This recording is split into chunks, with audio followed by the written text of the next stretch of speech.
Okay, let's unpack this. Our sources kick things off with a truly mind-boggling contrast that might just reframe how you think about your money. Imagine a world where the value of your money was stable for thousands of years, Hmm. not decades, not even centuries, but millennia. Our deep dive today paints a vivid picture of exactly that and then shows us how dramatically everything shifted Right. in just the last century.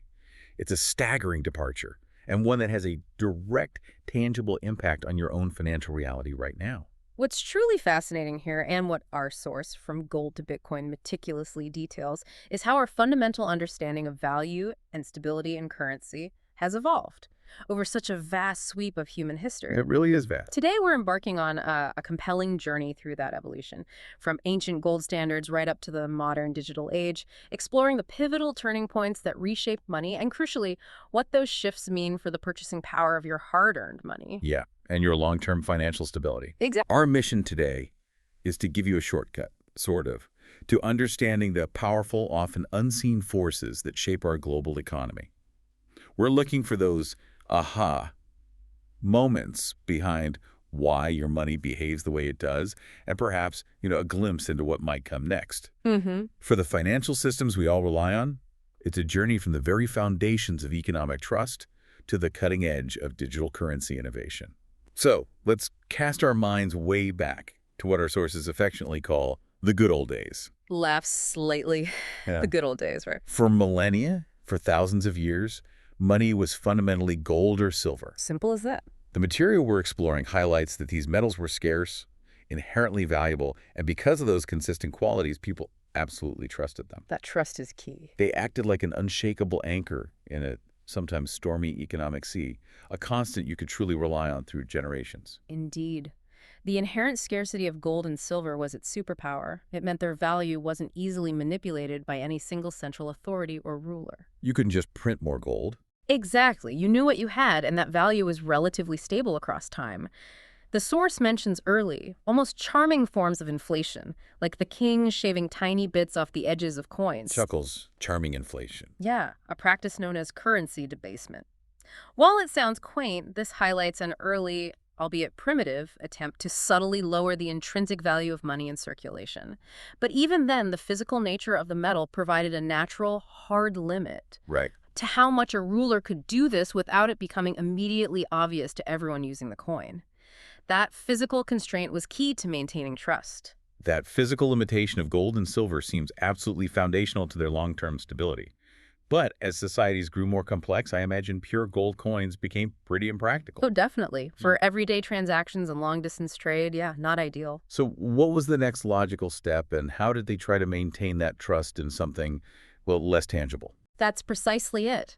Eventually, governments started issuing paper money as a matter of convenience, much easier to carry large sums, simpler to transact with. Makes sense. But here's the crucial part. As our sources tell us, this paper money was still pegged to gold or silver. Ah, okay, the link was still there. Right. This meant the trust remained because you could, theoretically, always take your paper currency and exchange it for the precious metal it represented at a fixed rate.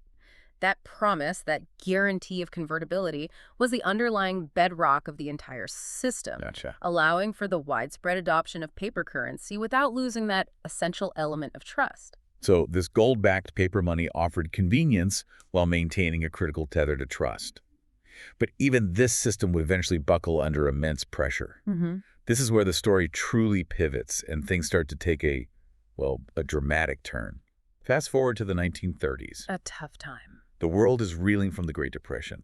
Unemployment is sky high, economies are grinding to a halt, people are suffering on an unprecedented scale. Yeah. Into this incredibly desperate situation steps John Maynard Keynes, a brilliant Cambridge economics professor.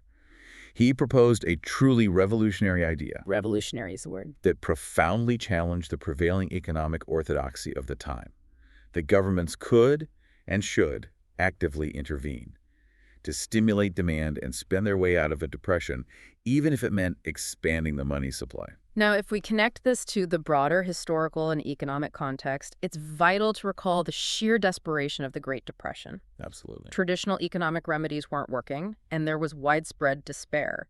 The gold standard itself, while offering stability in good times, often constrained governments' ability to respond. Right, it limited their options. Exactly, by limiting their money supply. So Keynes' ideas, while controversial, certainly, and having long-term consequences that we're still debating, they offered a seemingly viable and immediate path out of widespread suffering and unemployment.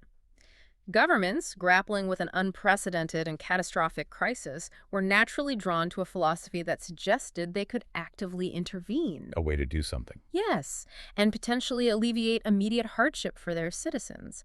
Our source notes, boy, did governments like that, and it's because it offered a powerful, albeit new and untested tool to address a monumental problem when traditional approaches had clearly failed. And they certainly embraced that new philosophy with gusto.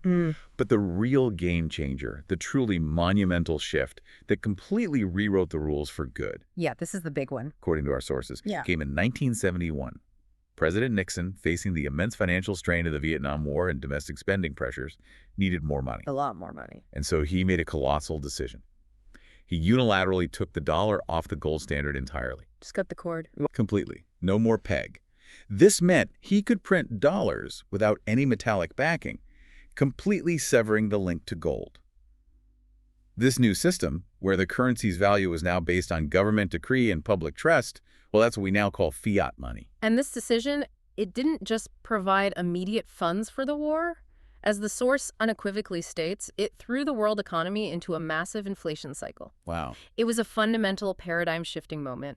We moved from a system of limited commodity-backed money where the supply was inherently constrained Raised by the physical gold. to one that was primarily managed, or, as some might argue, unmanaged by government policy. The discipline of the gold standard was gone. And with it. A critical check on the unfettered creation of new currency. What's truly fascinating here is how quickly this radical change became the accepted global norm, fundamentally altering how governments finance themselves and how we all experience economic value. So what does this all mean for us, the everyday people earning and spending in this new post-gold standard monetary landscape? Yeah, the practical impact. Our sources make a pretty stark claim about what happens when governments print more currency. The core insight here isn't just about creating more money, but that it inherently dilutes the value of every existing dollar in your pocket. That dilution effect. It's a fundamental economic reality. Our sources stress shifting wealth in subtle yet profound ways. Think of it like this. You have a delicious pie, Okay. and every time the government creates more currency, they're essentially just cutting the existing slices smaller for everyone at the table, diluting the value of your portion. That's a good metaphor. And this dilution of currency has incredibly significant and often insidious implications for all of us. The source argues that by continually diluting the currency, the government is, in effect, stealing our time, energy, and talent. That's a powerful phrase. It is. And for listeners who might see government monetary policy as a necessary tool for managing recessions or ensuring liquidity, how does the source justify such a strong accusation? Well, the sources explain it this way. The money we earn represents our time, our effort, our skills. It's the tangible output of our labor. If those dollars buy less over time, it means we have to work more hours just to maintain our standard of living. To keep up. Exactly, to purchase the essential goods and services we require. It's like being on a treadmill. You're constantly running just to stand still, trying to maintain your purchasing power. That's a really sharp analogy, the treadmill effect. This makes it much, much harder to achieve true financial stability. This raises an important question. Yeah. What is the true hidden cost? Yeah. The value of our labor is subtly and consistently eroded over time by forces outside our immediate control. It's a slow, quiet transfer of wealth. And what's truly concerning, as the sources highlight, is that this wasn't just a temporary measure taken by Nixon in a moment of crisis. No, it became the norm. This has become the standard operating procedure. We learn that every U.S. president since Ford, Carter, Reagan, both Bushes, Clinton, Obama, Trump, and now Biden has followed suit, continuing this trend of expanding the money supply. Wow, every single one. In fact, the source specifically notes that President Biden has taken it to a whole new level, highlighting the accelerating pace of this policy. It's a consistent bipartisan approach that has fundamentally altered the very nature of our money. From a scarce commodity. Right. To something that can be created at will. And this phenomenon isn't confined to the United States, is it? It's not just an American problem. Not at all. It's a truly global trend. Central banks all around the world have adopted this philosophy of creating currency without requiring actual work, energy, or talent behind it. And the results. The consequences are starkly visible and devastating in numerous countries. The material underscores the brutal reality in places like Venezuela, Well, yeah. where at one point monthly inflation topped 130,000%. Imagine that. Or Zimbabwe, where prices at one point were doubling every 24 hours. Doubling every day. Unthinkable. Literally erasing life savings overnight. Lebanon, Turkey, Argentina, Sudan, Syria, Iran, and Ethiopia are all named as places where citizens are grappling with hyperinflation. It's just devastating. Seeing their life savings wiped out, their daily existence become an unimaginable struggle, all because their governments didn't have the discipline to limit their money supplies. It really underscores the critical importance of disciplined monetary policy. For sure. And the potential for severe economic instability, even societal breakdown, when that discipline is lost. So after this incredible journey through the history of money, from stable gold to the modern government-managed fiat systems, where we've seen stability give way to increasing volatility, how does this story end? Our sources admit they don't have a crystal ball. No magic answer. They can't predict the future with absolute certainty. Mm. But they do offer a fascinating idea, drawing a powerful parallel to ancient history, suggesting a pattern of human behavior that might very well repeat itself. What's particularly insightful here is precisely that historical precedent. The idea that people might naturally default into a stable monetary system. Default into it, like just gravitate towards it. Yeah, much like they did 3,000 years ago when gold was widely adopted as the universal standard after countless other forms of money proved unreliable. The suggestion from our sources is that this new, stable monetary system could potentially be based on a digital version of gold. Oh, okay. What the world now increasingly calls Bitcoin.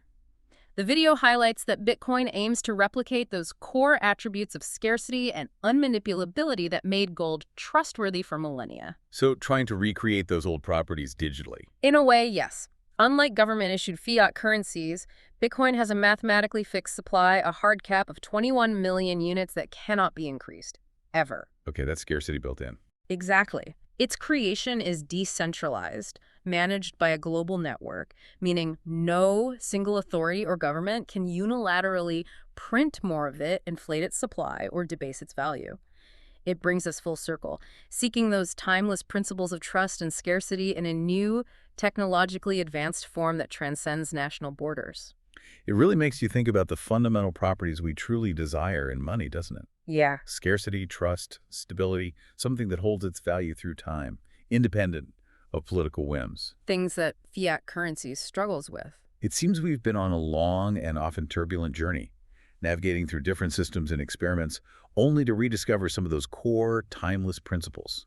Principles that made money trustworthy and valuable in the first place.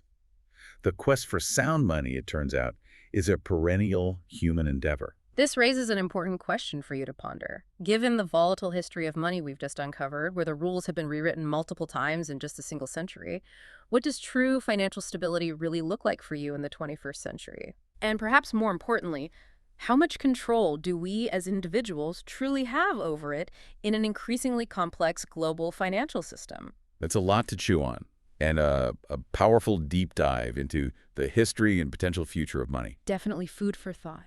If you found this discussion as insightful as we did, please remember to follow, like, and share this deep dive with others who might benefit from these insights. And if you're curious to explore more of these ideas and stay informed, you can also follow What Bitcoin Taught Me on Twitter X, Nostr, Bluesky, Threads, Instagram, Facebook, and LinkedIn. Lots of places to connect. For additional content related to these topics, we'll catch you on the next deep dive.